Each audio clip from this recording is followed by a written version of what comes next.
만약 한국 정부가 미국과의 동맹을 중시하고 미국의 우호적인 노선을 유지하는 정부였다면 상황은 전혀 달라졌을 것이다 이렇게 말하고 있습니다. 관세 역시 상당 부분 완화됐을 수 있고 한미 간의 경제 협력을 확대하며 상호 윈윈하는 정책이 추진됐을 가능성이 없다 이렇게 말하고 있습니다. 적어도 지금처럼 노골적이고 강경한 경제적 압박을 받는 일은 없을 것이다 이렇게 말합니다. 자, 그래서 지금 딱 보면 이재명의 자업자득이다 이렇게 봐요. 자업자득이다. 자, 그래서 만약에 미국과 우호적인 관계를 더 유지했고 친미 행보를 했더라면 지금 관세 협상을 비롯해서 한미 경제 협상 전반은 굉장히 지금보다는 많이 달라졌을 것이다 이렇게 말하고 있습니다. 자, 이것만 보더라도 이재명 리스크가 얼마나 위험한지 그리고 현실화되고 있는지를 잘 보여주는 대목입니다. 핵심은 이재명입니다. 미국의 저명한 정치 분석가 진 커밍스, 이 한국계입니다. 한국계 미국인인데, 자, 한국의 경제 위기의 주범을 꼭 집었습니다. 자, 한국의 경제 위기는 바로 하늘에서 떨어진 것이 아니다 이렇게 말하고 있습니다.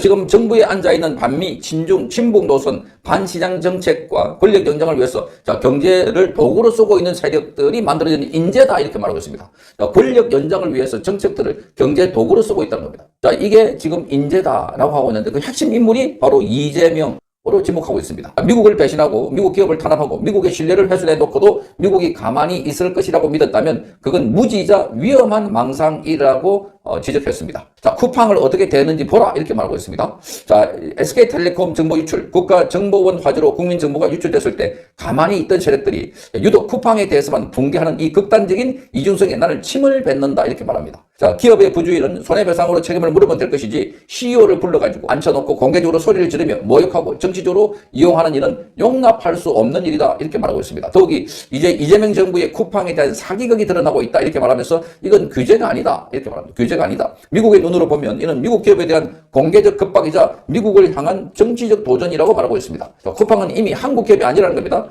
미국의 뉴욕 증권거래소 상장 기업이고 그 CEO는 미국 자본, 미국 법, 미국 국가 시스템의 보호를 받는 위치에 있는 인물입니다. 그 상대에게 정치적 사기극을 부리면서 공개적인 포함과 모욕을 가하는 순간 문제는 기업 분쟁이 아니라 국가 대 국가의 문제로 넘어가고 있다고 지적합니다. 미국은 자국 기업에 대한 정치적 위협을 단순한 해외 이슈로 보고 있지 않습니다. 그리고 이 사태를 미국은 지금 체제를 넘어 체제에 대한 도전으로 보고 있습니다. 그리고 미국은 결코 이 사안을 그냥 넘어가지 않는다는 겁니다. 그 대응은 통상으로, 투자로, 금융으로, 환율로 필요하다면 안보까지 한 묶음으로 돌아온다고 경고하고 있습니다. 관세를 두고 트럼프가 강탈했다고 비난하기 전에 이런 행각을 계속 벌이는 한 제재는 강화될 것이고 관세는 더 강력한 보복으로 돌아올 것이라고 경고를 하고 있습니다. 지금 한국이 이런 충격을 견딜 만한 체력이 있나 이렇게 묻고 있습니다. 외환은 빠져나가고 환율은 불안정하며 글로벌 자본은 이미 한국을 경계하고 있다. 그 와중에 기업들마저 한국을 떠나고 있다고 말하고 있습니다. 이런 상황에서 미국 기업을 상대로 정치적 사기를 벌인다는 것은 무모함을 넘어 자살 행위에 가까운 행동이다. 이렇게 말합니다.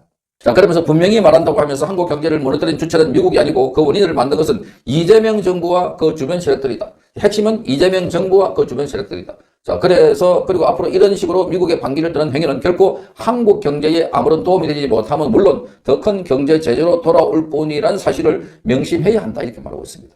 자, 그러니까 핵심은 이재명 개인보다는 이재명 그 정부와 그 주변 세력들이다 라고 아직 지적을 하고 있습니다. 어떤 이들은 내가 이런 경고성 글을 올리니까 한국을 사랑하는 마음이 없이 비판한다면서 애국을 말하고 있습니다. 그러나 정작 이러한 사람들은 나라를 붕괴시키는 세력을 옹호하면서 위기를 경고하는 사람에게 애국을 홍보하고 있는 것이다. 이렇게 비판했습니다. 당신들은 애국자가 아니고 한국 경제 붕괴의 공범자들이다. 이렇게 말하고 있습니다. 그러므로 내 앞에서 애국을 논하지 말라. 이렇게 말합니다. 또한 대안은 제시하지 않고 비판한다고 하는데 대안을 요구할 거면 한국을 끊임없이 약탈하고 침략해온 중국 공산당에게 아부하는 이재명 정권에게 물어봐라. 대안은 그들의 책임이다. 자, 그러니까 한국 경제에 책임을 지고 있는 사람이 바로 이재명과 그 정부입니다. 자, 여기에 물어봐라는 겁니다. 경고하는 사람에게 돌을 던지면서 나라 사랑을 공개하지 말라는 겁니다. 적어도 나는 범죄를 묵인하며 이념에만 사로잡혀 사는 비겁한 위선자는 아니다. 이렇게 말합니다.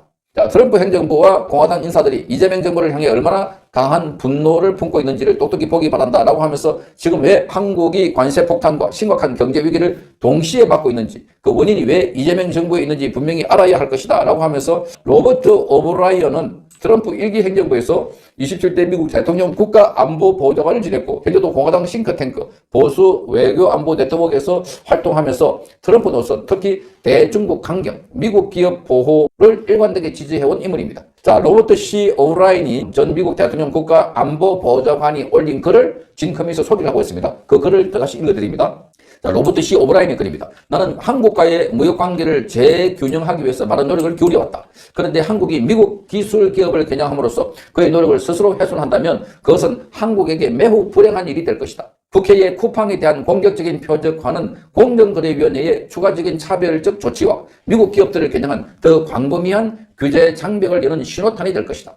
미국 기업들이 공정한 대우를 받도록 보호하고 해당 분야에서 중국의 확대되는 경제적 영향력에 맞서서 전략적 균형을 유지하기 위해서 미국은 강력하게 대응을 할 것이다. 이렇게 말하고 있습니다. 그 뒤에 중국이 있다는 점을 분명히 지적하고 있습니다. 자, 이게 로버트 오브라이언의 글이었습니다.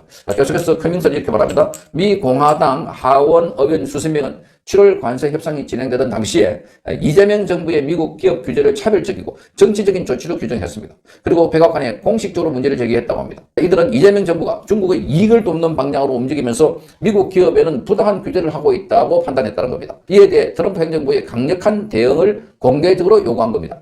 지금 미국이 이재명 정부를 상대로 관세 문제에서 강경한 입장을 취하고 있고 경제적 압박과 제재를 가하고 있는 기본적인 원인은 트럼프가 아니라 바로 이재명 정부 스스로의 선택과 행보가 낳은 결과라고 말하고 있습니다. 만약 한국 정부가 미국과의 동맹을 중시하고 미국의 우호적인 노선을 유지하는 정부였다면 상황은 전혀 달라졌을 것이다. 이렇게 말하고 있습니다. 관세 역시 상당 부분 완화됐을 수 있고 한미 간의 경제 협력을 확대하며 상호 윈윈하는 정책이 추진됐을 가능성이 없다. 이렇게 말하고 있습니다. 자, 적어도 지금처럼 노골적이고 강경한 경제적 압박을 받는 일은 없을 것이다. 이렇게 말합니다. 지금 한국에 맞닥뜨린 위기는 우연도, 미국의 일방적인 공격도 아니다. 이는 한국 내부의 친중 그리고 친북 세력을 약화시키고 재편하기 위한 전략뿐이고 이 가운데 이재명 정부가 서 있을 뿐이다. 이렇게 말합니다. 자, 그래서 지금 딱 보면 이재명의 자업자득이다. 이렇게 봐요. 자업자득이다. 자, 그래서 만약에 미국과 우호적인 관계를 더 유지했고 친미 행보를 했더라면 지금 관세 협상을 비롯해서 한미 경제 협상 전반은 굉장히 지금보다는 많이 달라졌을 것이다. 이렇게 말하고 있습니다. 이것만 보더라도 이재명 리스크가 얼마나 위험한지 그리고 현실화되고 있는지를 잘 보여주는 대목입니다. 핵심은 이재명입니다.